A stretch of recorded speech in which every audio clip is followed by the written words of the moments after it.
কেমন গরম। চলো, চলে এসেছি আজকের লাঞ্চ মেনু নিয়ে। আজকে লাঞ্চে কি কি আছে দেখে নাও। গরমের মধ্যে কি কি লাঞ্চ মেনুতে আছে। প্রথমেই গরমের মধ্যে ভালো লাগছে টক খেতে, তাই টকটাকেই আগে দেখাই। এই দেখো আমের টক, তারপরে হচ্ছে দই মাছ, আজকে দই মাছ করেছে।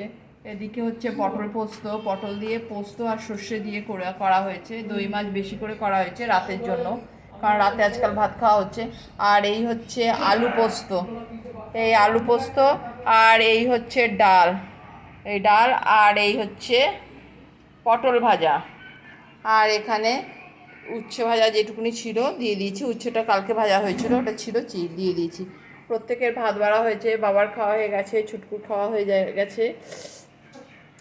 আর এখানে একটু আলুর তরকারি ছিল, রুটি দিয়ে খাওয়ার আলুর তরকারি, সেটা দিয়ে আমারটা হচ্ছে জল ঢালা ভাত, আমি খাবো জল ঢালা ভাত।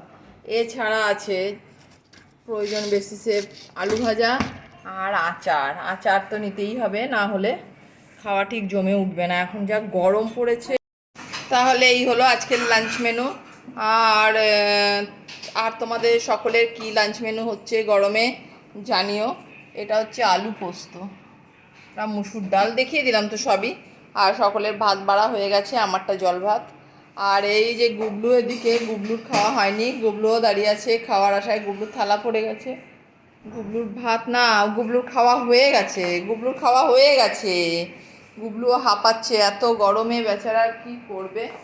সকলের খাওয়া হয়ে যাবে এখনই।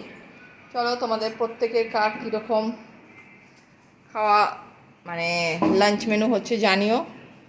মা টকের বাটি উঠিয়ে নিয়ে চলে গেল, কারণ টকটা সকলকে দেবে বলে। আর সাথে আছে দই, অপশনাল, যে যেটা মানে যে যে খাবে আর কি, কোনো বাধ্যবাধকতা নেই কোনো।